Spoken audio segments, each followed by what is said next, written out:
Thank you, Thrive Market, for sponsoring today's video.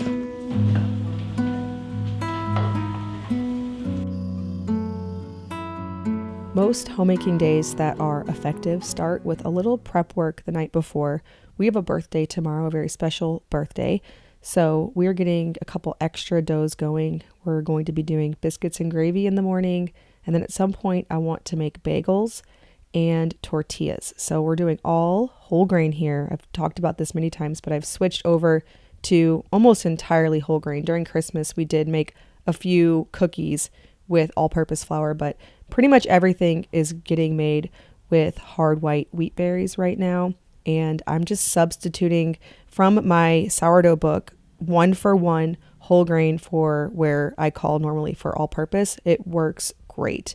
You really don't have to make any other modifications other than just substituting 1-for-1. Now, for recipes that don't require gluten strength, so when you stretch and pull the dough, it has those nice long strands of gluten that become developed the more that you knead it or stretch and fold it. That you want to use a hard wheat, so like a hard white wheat or a hard red wheat. But things like muffins, cakes, cookies, those things that require no kneading or more like a batter, they perform a lot better with soft white wheat.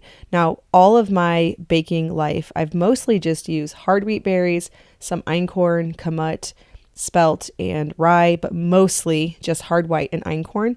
I have started to stock soft white after speaking with Sue Becker on my podcast. She really convinced me that would work a lot better for certain recipes. So even for biscuits, it would be great to be using soft white. Today, I'm just using hard white. What happens is I just get lazy. I just want to mill up one wheat berry, get a big old bowl of it, make a whole bunch of doughs all at one time. And so I don't always switch. But if you're going to be specifically making something that isn't bread, something that you won't stretch and pull or stretch and fold, then reaching for those soft white wheat berries. I know there are times when that happens for us, like we'll be wanting to just make cookies or pie dough, and that's when we will mill those. And then I'll feed my starter with any of the grains. It can be soft, hard, einkorn, rye. I use them interchangeably, and it performs excellently. So I'm mixing up all three of those doughs tonight. For the tortilla dough, I will stretch and fold that a few times before bed. But the bagel dough and the biscuit dough or batter, however you want to call it, I will just mix those up. I'll put the biscuit dough into the refrigerator since it has butter. So I'm just going to pack it into a glass dish, put it in the fridge, and leave the other two out at room temperature covered with a damp tea towel. Now, one way that I stock our pantry with wholesome, natural, organic ingredients so that I can prepare meals for my family from a well-stocked place that allows me to pull what I need to make things on the fly is by using Thrive Market, which is the sponsor of today's video. And there's no better time than now to check out Thrive Market because they are running their New Year sale. You'll get 30% off top products.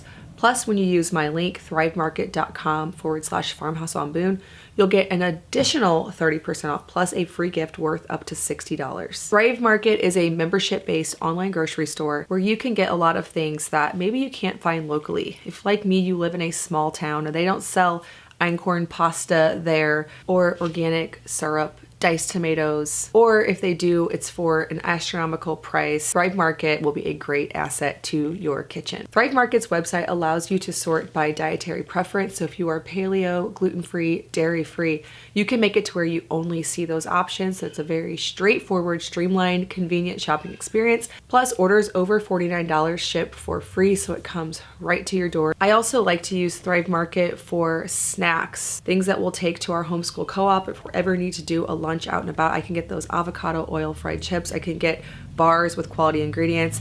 I try to keep the kids out of them so that they're only used in those instances, but it's really nice to have that to pull from. I also check the deals section regularly because they'll have things in there that I've either been wanting to try or I'm already trying for a better price. If your health is a priority for this new year, a goal for you, I recommend that you try out Thrive Market with their New Year's sale. Again, you'll get 30% off top products plus an additional 30% off with my link, thrivemarket.com/farmhouse on Boone, plus a free gift worth up to $60. So it's never been a better time for you to check out Thrive Market.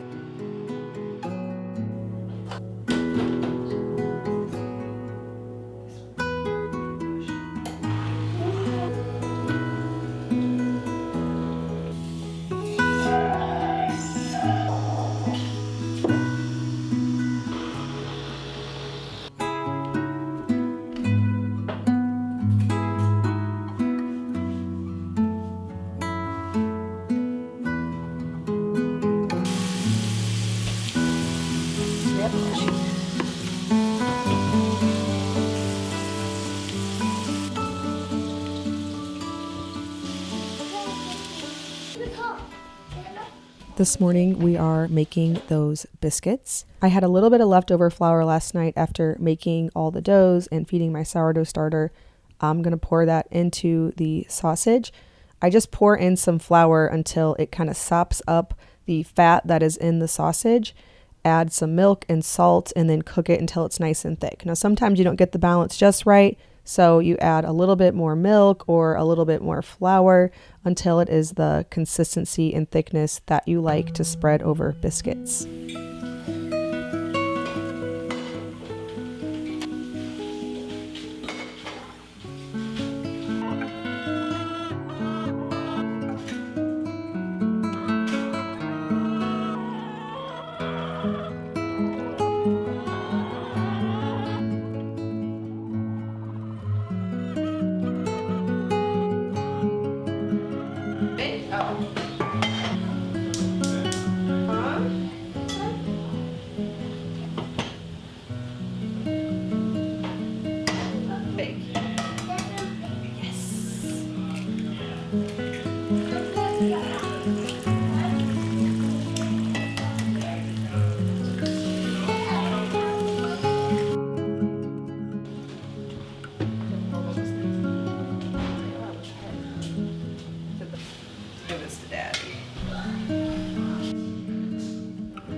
Usually I switch over a load of laundry sometime in the morning, whether it's before breakfast or after breakfast. I made the system the same in this house as it was in the last house, where most of the laundry can just stay in the laundry room.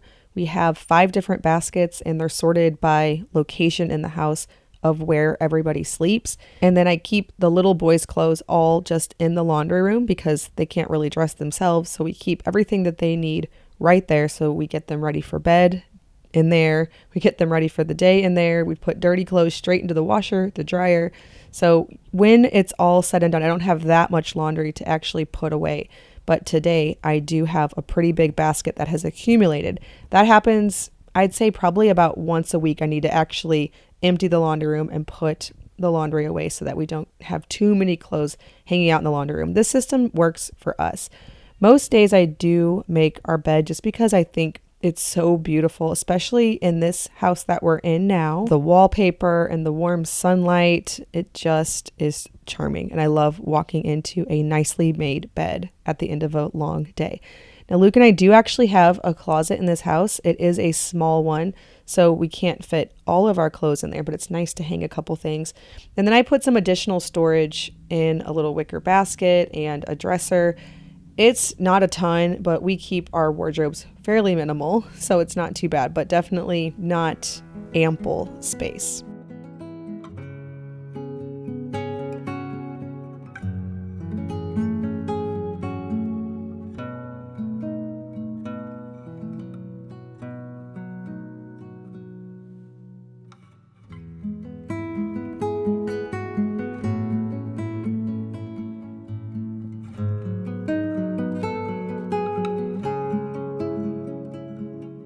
These are my whole grain wheat tortillas. The dough has been sitting since, last night, so it's nice and fermented. It rolls out and stretches beautifully, especially if you do a few stretch and folds the night before to develop that gluten. So in this kitchen, we are kind of in a little bit of a renovation. Now, I shared with you all the tour of this house, and many of you asked what kind of renovations we're doing. We really don't plan to do much of anything except we removed all the carpet, refinished the floors. There were a few rooms in the house that didn't have the beautiful hardwood underneath. One of those was the kitchen. So we are just going to put hardwood in it and match the rest of the house. But the rest of that beautiful hardwood was already there. And then the other thing we're doing is a couple of the bathrooms need to have some tile. So we're just doing some hexagon tile, trying to keep it really simple. We are not planning to do a ton of renovations in this house. Since we are focused on building our new house, we are just, this house was already so beautiful, so stunning. So many of you asked what the color was on the walls. We didn't do any of that. That was all just like this. So much of this house was how I would have done it if I did it all from scratch. So no need to spend all of that time. Now I am making a homemade enchilada sauce. Luke is doing a little bit of school time with the older boys. The oldest girls can work independently, and all the little boys are currently making living room forts with the couch cushions, which is a very common sight. We always have Legos everywhere, Nerf everywhere, couch cushions everywhere. And then after lunch, we like to clean it all up, have a little reset so that we can do afternoon nap and have a tidy house for that. I am browning up a couple of pounds of ground beef.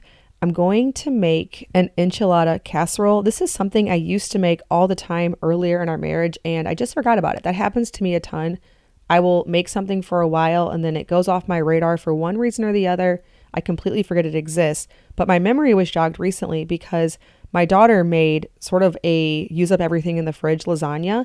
And one of the things that was in the fridge was some leftover black beans. And so as I was eating that lasagna, which was just a regular lasagna with, red sauce and mozzarella cheese, Parmesan cheese, all that stuff, there was some black beans in each bite. And that reminded me of this sort of lasagna dish that I used to make, a layered dish, but with tortillas, enchilada sauce, ground beef, cheddar cheese, black beans, whatever you want to throw in there. Sometimes green chilies are really good in there.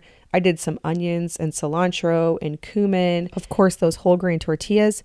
What I love about this meal is you can prep basically every part of it beforehand. So if you are into freezer meals, you like to do big bulk prep days. If you did the ground beef, you made the enchilada sauce, you made the tortillas, stored them in like a Ziploc bag in the fridge. All you have to do at that point is just assemble it. So if you got all of this stuff prepped, it's really just an easy thing to throw together. I remember back in my early marriage days and my younger sister's early marriage days, we would get together and make tons of whole grain sourdough tortillas ahead of time. It was fun for us because we were together and chatting the whole time. And then, of course, out of that, we had so many tortillas to use in dishes all throughout the following week. Now, of course, we have so many kids that if we get all of our kids together in a house, it's not going to be a very productive thing to do. We're better off just being, at our own homes, making our own tortillas. Plus, the jobs become a little bit easier because we both know what we're doing. This afternoon after lunch, I am going to do some organizing. When you move into a new house, you just kind of put things somewhere because you're trying to get unpacked and organized and not be living in chaos. But some of it needs to be revisited and tidied up. And that's what I'm looking to do this afternoon. So this closet right at the front of the house is our school closet, our musical instruments, and our games. There's ample space in there for all of that. And then the bottom shelf is high enough that I can fit 4 5-gallon buckets with the gamma lids under there. So I'm picking my 4 favorite grains, and that's all I'm going to stock and store them there. Now I had a little bit of all-purpose still from when I was buying that in bulk, but I'm going to be doing soft white wheat, hard white wheat, einkorn, and I haven't decided the 4th one yet. I think right now it's kamut. I guess that's what it'll stay. Really, those first 3 are all I technically need. So this is a perfect spot because it's just steps away from the kitchen. So it's so convenient that I find myself really milling grains more often. Plus, with leaving the grain mill out on the countertop, it's easy to do it in not such a bulk way. Because what happens if all that's inconveniently placed, then you want to do cups and cups of flour at one time, but you don't want to mill too much and then have it sit and lose its nutritional benefits. So I love just milling it as I'm actually planning to use it, and having it located right here helps. Also tidied the rest of the cabinet up just a bit. Now it's not perfect, but it feels better.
This closet, what do I say about this closet? 10 people's coats and shoes are all trying to go in one closet.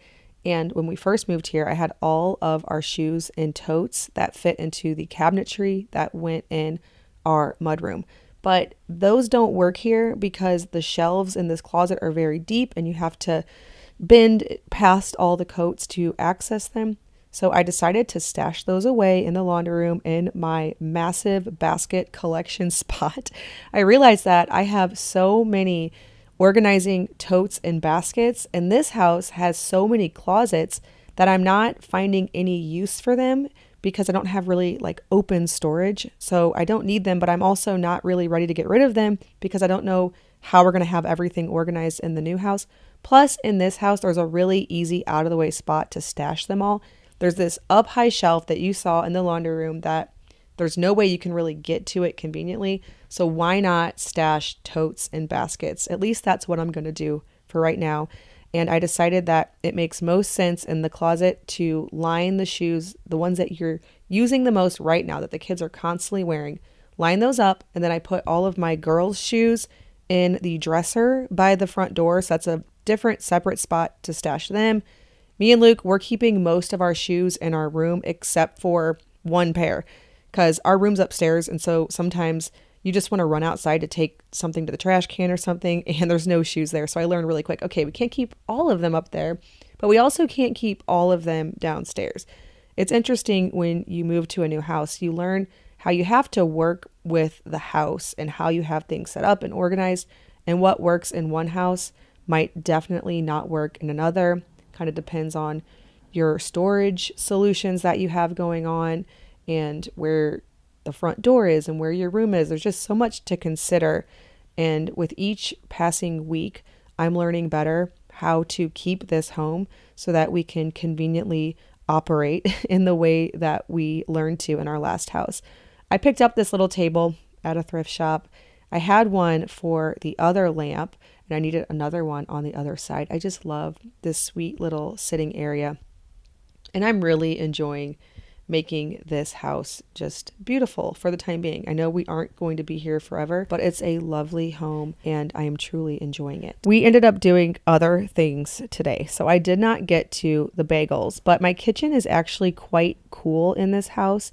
So I was able to leave this bagel dough out all that time. So it got to ferment another 12 hours. And today I'm actually going to make them. So I am shaping them, letting them rise, then boil, then bake. I got so used to my last oven that had the standing pilot lights with a flat surface in the middle where my sourdough could rise so quickly. I don't have that here. So I'm makeshifting one where I just put things in the middle of the burners, turn the oven on. It's a nice warm spot and I could rapidly rise my whole grain sourdough bagels. I'm also going to make some bacon and cream cheese and we'll just have a really simple lunch today. A lot of you asked why we didn't move the oven to this home. It would have required extensive renovations because that oven is significantly wider than a standard oven. And that is just not something that we wanted to do in this home. It just didn't make sense financially or for the work involved. As much as I wish that would be the case, it just simply didn't make sense. I hope that you enjoyed going along with me on this day and a half of homemaking. I certainly feel like the house is a little bit more put together and I hope that you're able to do the same as this new year approaches and trying to start it off on the right foot. Thank you so much for watching and I'll see you next time.